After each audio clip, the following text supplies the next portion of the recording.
Imagine waking up tomorrow to a world where China is the leading global power, economically, militarily, and politically.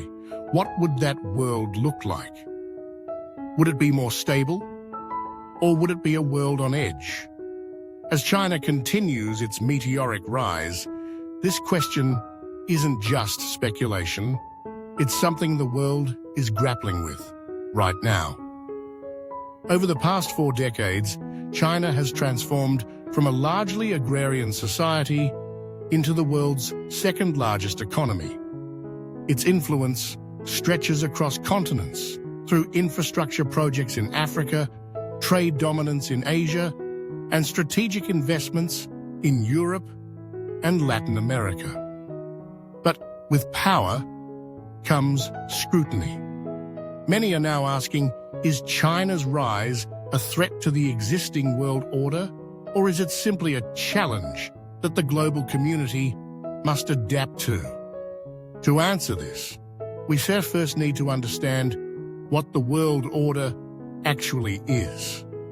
After World War II, a Western-led international system was established, anchored by institutions like the United Nations, the World Bank, and the International Monetary Fund. At its core, this system has promoted liberal democratic values, global trade, and collective security. For decades, the US has played the role of global leader, setting rules, maintaining military dominance, and shaping international norms. China, however, operates under a different political and economic model. It combines authoritarian governance with a capitalist economy, and it has shown little interest in adopting Western-style democracy. Instead, it promotes values like state sovereignty, non-interference, and economic pragmatism.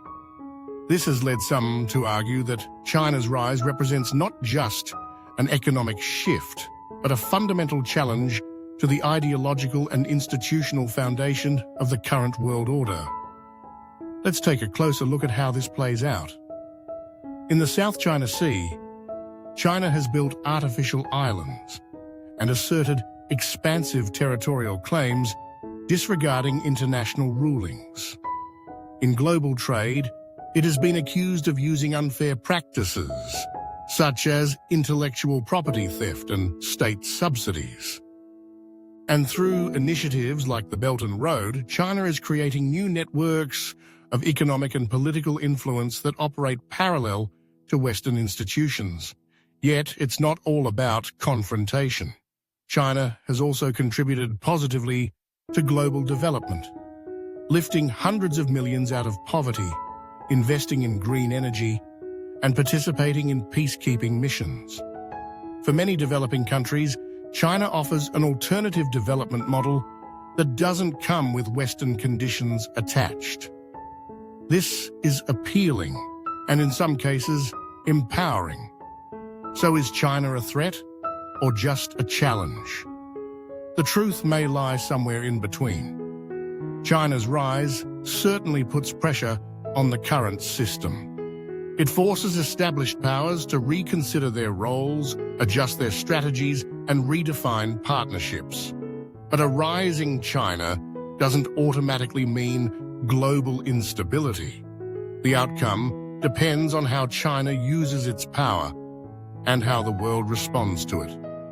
If the international community chooses engagement over isolation, dialogue over confrontation, and cooperation over fear, we may find that China's rise, while disruptive, could lead to a more multipolar, balanced world, one that reflects a broader range of perspectives and interests.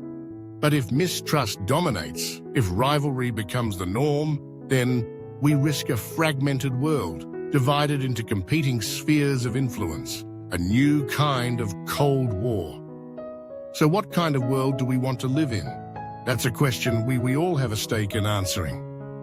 If you found this perspective thought-provoking, don't just scroll away. Hit that subscribe button and join the conversation. I'll be diving deeper into global politics power shifts, and the stories shaping our future. Until next time, stay curious, stay informed.